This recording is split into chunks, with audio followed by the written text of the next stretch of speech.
Hello everyone, most welcome. I am going to discuss about the grammar. Do as directed. Class 11th and 12th के question paper में 7 sentence do as directed के रूप में पूछे जाते हैं, जिसमें से 5 सेंटेंस हल करने के लिए कहा जाता है। तो उन्हीं सेंटेंस के बारे में आज हम बात करने वाले हैं। तो आइए हम समय बर्बाद ना करते हुए सेंटेंस की ओर आगे बढ़ते हैं। फर्स्ट सेंटेंस यहाँ पर दिया हुआ है, I have been living here since 4 years। अभी सेंटेंस में कहा है करेक्ट द सेंटेंस। इस सेंटेंस में कहीं ना कहीं आपको गलती दी हुई है, उस गलती को आपको ढूंढना है और सेंटेंस को आपको करेक्ट करना है। सेंटेंस में किसी भी प्रकार की स्पेलिंग मिस्टेक नहीं मिलेगी, सेंटेंस में ग्रामेटिकल मिस्टेक आपको मिलने वाली है। तो आपको क्या करना है, सेंटेंस में ग्रामेटिकल मिस्टेक दी गई, इसमें क्या मिस्टेक दी गई है और सेंटेंस को सही करना है। क्वेश्चन में निर्देश दिया हुआ है correct the sentence. I have been living here since 4 years। I have been living here, मैं यहाँ रह रहा हूँ। since 4 years, 4 वर्षों से, मैं यहाँ पर 4 वर्षों से रह रहा हूँ। अब सेंटेंस में देखिए, इस सेंटेंस में यहाँ पर टाइम दिया हुआ है 4 years, ठीक है।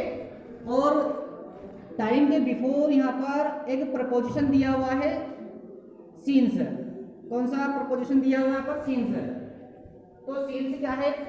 जो चौथा टेंस है प्रेजेंट परफेक्ट कंटीन्यूअस टेंस, 8वां tense past perfect continuous tense और 12वां tense future perfect continuous tense है। ये 3 टेंस ऐसे हैं जिनमें टाइम आता है, वो टाइम के बिफोर सिंस और फॉर का प्रयोग होता है। तो डेफिनेट जो टाइम होता है उसके लिए सिंस यूज होता है और जो इंडेफिनिट टाइम होता है उसके लिए फॉर का प्रयोग होता है। सीधी सी बात है, यदि टाइम गिनती के रूप में मिले 1 2 3 4 5 6 7 8 9 10, कोई सी भी टाइम के बिफोर अगर मान लो कोई गिनती लिखी हुई मिले, तो फिर ऐसे टाइम के आगे हमें फॉर का इस्तेमाल करना है। किसका इस्तेमाल करना है? फॉर का। लेकिन यहाँ पर देखिए प्रपोजिशन गलत प्रपोजिशन यूज हुआ है, यहाँ पर सिंस का इस्तेमाल हुआ है ना। तो इसमें क्या कौन सी ग्रामेटिकल मिस्टेक दी हुई है? सिंस वाली। तो सिंस के स्थान पर क्या आने वाला है? यहाँ पर फॉर का प्रयोग होगा, ठीक है। तो हमारा सेंटेंस सही हो जाएगा, I have been living here for. Since for का प्रयोग कहाँ होता है? डिस्क्रिप्शन बॉक्स में वीडियो की लिंक दी गई है, जहाँ से आप उस वीडियो को देख सकते हो। सेकेंड सेंटेंस दिया हुआ है यहाँ पर, सी रीड द न्यूज़पेपर। इस सेंटेंस में निर्देश दिया हुआ है correct the sentence into present tense है। देखिए इसमें कौन सी ग्रामेटिकल मिस्टेक दी हुई है वो हमें ढूंढना है। सी रीड द न्यूज़पेपर, वह न्यूज़पेपर पढ़ती है या पढ़ती थी, ये हमें देखना है। अब यहाँ पर क्या है, प्रेजेंट टेंस में सेंटेंस को बनाना है, करेक्ट करना है, सही बनाना है। The sentence into present tense है। कौन से टेंस में बनाना है? प्रेजेंट टेंस है, ठीक है। प्रेजेंट टेंस मतलब प्रेजेंट इंडेफिनिट टेंस है। कौन से टेंस में बनाना है इसको? प्रेजेंट इंडेफिनिट टेंस है। और प्रेजेंट इंडेफिनिट टेंस में क्या होता है? हेल्पिंग वर्ब का इस्तेमाल नहीं होता है। इसकी हेल्पिंग वर्ब डू और डज है, लेकिन डू और डज का इस्तेमाल नहीं होता है। उसमें क्या करते हैं? वर्ब की फर्स्ट फॉर्म के साथ क्या लगाते हैं? एस या ईएस। सब्जेक्ट कौन सा होना चाहिए? He, she, it, name. He, she, it, name के साथ वर्ब की फर्स्ट फॉर्म में क्या लगता है? एस या ईएस। देखिए यहाँ पर सी के बाद में रीड लिखा हुआ है।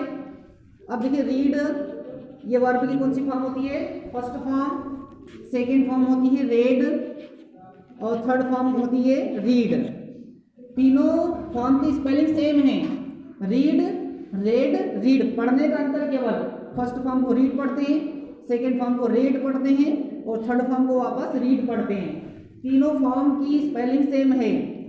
अब ये कैसे पता लगेगा कि ये रीड है, रेड है या रीड है ना? वर्ब की कौन सी फॉर्म है ये?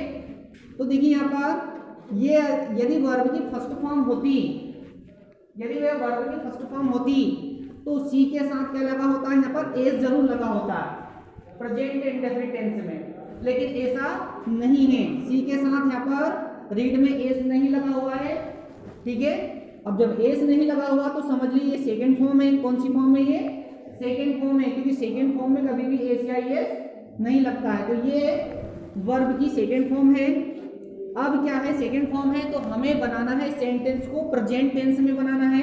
मतलब सेंटेंस को प्रेजेंट इंडेफिनिट टेंस में बनाना है। तो करना कुछ नहीं है, केवल इस रीड में क्या लगा देंगे हम, एस लगा देंगे, ठीक है, एस लगा देंगे तो यह सेंटेंस प्रेजेंट इंडेफिनिट में चला जाएगा, क्योंकि प्रेजेंट इंडेफिनिट टेंस में भी हेल्पिंग वर्ब की अंग्रेजी नहीं बनती है और पास्ट इंडेफिनिट टेंस में भी हेल्पिंग वर्ब की अंग्रेजी नहीं बनती है, ठीक है।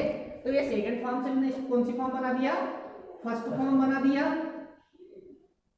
और उसमें क्या लगा दिया, एस लगा दिया। एस क्यों लगाया, क्योंकि ही सी इट नेम के साथ वर्ब की फर्स्ट फॉर्म में एस या एस जोड़ते हैं। दिया हुआ है राम प्रेफर्स मिल्क टी। इसमें 3 प्रपोजिशन दिए हुए हैं, एक प्रपोजिशन दिया हुआ देन, दूसरा प्रपोजिशन दिया हुआ है पर टू, और तीसरा प्रपोजिशन दिया है यहाँ पर एट, ठीक है। 3 प्रपोजिशन दिए हुए यहाँ पर, ब्लैंक दिया हुआ है राम प्रेफर्स मिल्क टी।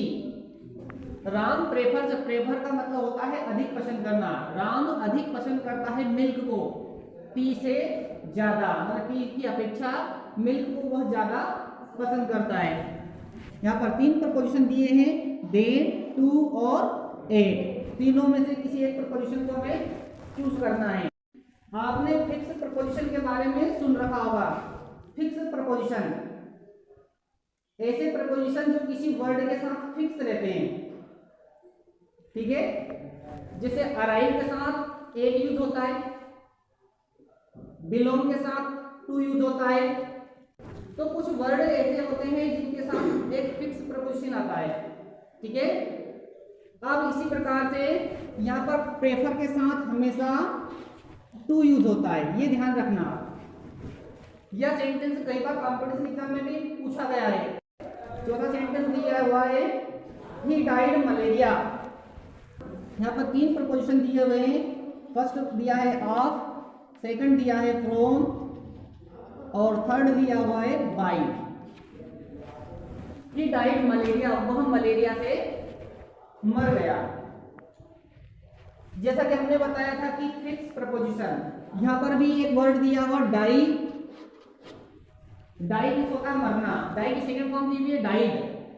तो डाइड के साथ हमेशा कौन सा प्रपोजिशन यूज होगा, ऑफ। कौन सा प्रपोजिशन यूज होगा, ऑफ।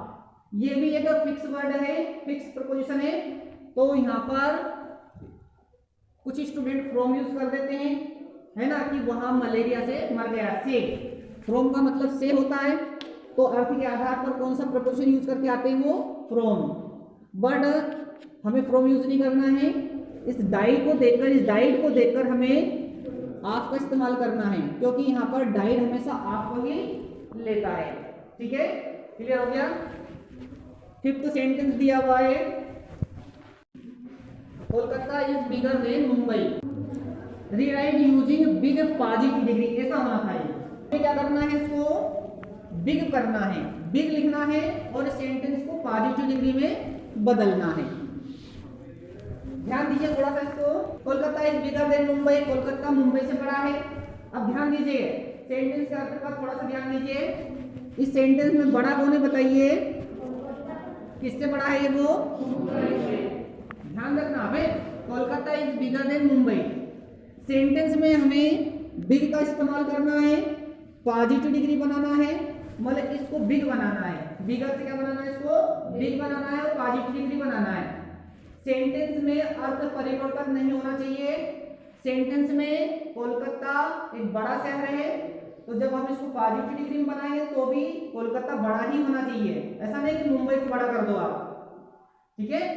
अब करना क्या है, देखिए सबसे पहले हमें मुंबई और जो कोलकाता है इन दोनों को एक दूसरे के स्थान पर क्या करना है, चेंज करना है। कोलकाता को मुंबई के स्थान पर रखेंगे, मुंबई को कोलकाता के स्थान पर रखेंगे। ध्यान रखना पॉजिटिव डिग्री और कॉम्परेटिव डिग्री जो दोनों डिग्रियां हैं, जब पॉजिटिव से अगर हमें सेंटेंस को कॉम्परेटिव में बदलना हो, या कॉम्परेटिव से सेंटेंस को हमें वापस पॉजिटिव में लाना हो, तो हमें ध्यान रखना सब्जेक्ट को ऑब्जेक्ट के स्थान पर रखना है और ऑब्जेक्ट को सब्जेक्ट के स्थान पर रखना है, जैसा कि हमने पैसिव वॉइस में किया था, ठीक है। दूसरा क्या है, जिस टेंस में सेंटेंस दिया हुआ है, मतलब जो हेल्पिंग वर्ब उसमें दी हुई है जिस टेंस की, वही हेल्पिंग वर्ब हमें रखना है। यहाँ पर मुंबई के साथ भी हम इज ही यूज करेंगे, ठीक है, क्योंकि मुंबई भी एक वचन है और कोलकाता भी एक वचन ही है। ठीक है, अब दूसरा नियम हमें ये याद रखना है, जब भी पॉजिटिव डिग्री के सेंटेंस को कंपैरेटिव में बदलना हो या कंपैरेटिव डिग्री के सेंटेंस को पॉजिटिव में बदलना हो तो हमेशा ध्यान रखिए, यदि सेंटेंस अफर्मेटिव दिया हो तो उसको नेगेटिव बनाएंगे और यदि सेंटेंस नेगेटिव दिया हो तो उसको अफर्मेटिव बनाएंगे। मतलब नॉट दिया हो तो हटा देंगे, नहीं दिया हो तो लगा देंगे। ठीक है, तो इसमें नॉट नहीं दिया हुआ है, हम इसमें नॉट लगा देंगे। ठीक है, अब देखिए यहाँ पर बिगर दिया हुआ है तो बिगर को क्या बनाना है, हमें बिग लिखना है। क्या लिखना है, बिग। तो पॉजिटिव डिग्री में क्या होता है, जो एडजेक्टिव होता है उसके आगे और पीछे एजेस का इस्तेमाल होता है। इसका इस्तेमाल होता है एज, एज। तो ये बिग के आगे हम एज लिखेंगे और बिग के पीछे भी हम वापस एज लिख देंगे, तो हो जाएगा हमारा सेंटेंस एज बिग एज। ये देन है ना, इस देन को रिमूव करना है, मतलब हटा देना है। देन क्यों हटाएंगे, क्योंकि देन का इस्तेमाल कंपैरेटिव डिग्री में होता है। हम इसको कौन सी डिग्री में बदल रहे हैं, पॉजिटिव डिग्री में बदल रहे हैं, है ना। तो यहाँ पर हमारा सेंटेंस तैयार हो गया, Mumbai is not as big as Kolkata. Mumbai उतना बड़ा नहीं है जितना कि कोलकाता है। शहर बड़ा कौन सा है, कोलकाता। केवल बोलने का फर्क है, यहाँ पर इस सेंटेंस में कोलकाता बड़ा ही था और इस सेंटेंस में कोलकाता बड़ा ही है। देखिए इसमें क्या कहा गया था, Kolkata is bigger than Mumbai, Kolkata Mumbai से बड़ा है। इसमें क्या कहा है, Mumbai is not as big as Kolkata, Mumbai उतना बड़ा नहीं है जितना कि कोलकाता है। अगला सेंटेंस दिया हुआ है, ही हैड हार्डली मनी। दो ऑब्जेक्टिव दिए हैं यहाँ पर, दो डिटरमिनर्स, एक दिया है सम, दूसरा दिया है एनी। जब सेंटेंस अफर्मेटिव दिया हो तो सम का इस्तेमाल होता है, जब सेंटेंस नेगेटिव दिया हो तो एनी का इस्तेमाल होता है। अफर्मेटिव वाक्य में सम और नेगेटिव वाक्य में एनी यूज होता है। देखिए सेंटेंस को देखने से तो ऐसा लगता है कि सेंटेंस अफर्मेटिव है, इसमें कहीं नॉट नजर नहीं आ रहा है ना। दिखने में तो ऐसा लग रहा है कि सेंटेंस अफर्मेटिव है, लेकिन इसका अर्थ अगर देखें तो ये सेंटेंस नेगेटिव है, नेगेटिव अर्थ दे रहा है। इस सेंटेंस में हार्डली लिखा हुआ है, हार्डली मतलब ना के बराबर या मुश्किल से। ये जो वर्ड है ना, ये नेगेटिव अर्थ बता रहा है। तो ध्यान दीजिए, जब भी सेंटेंस में हार्डली आए तो उस हार्डली को देखकर हमें सेंटेंस को समझना है कि वह सेंटेंस नेगेटिव है। क्या है, नेगेटिव है। तो हम उसमें एनी का इस्तेमाल करेंगे। किसका इस्तेमाल करना है, एनी का, सम का इस्तेमाल नहीं करना है। स्टूडेंट क्या करते हैं, सेंटेंस को देख लेते हैं, ये तो अफर्मेटिव सेंटेंस है, सम यूज करके आते हैं।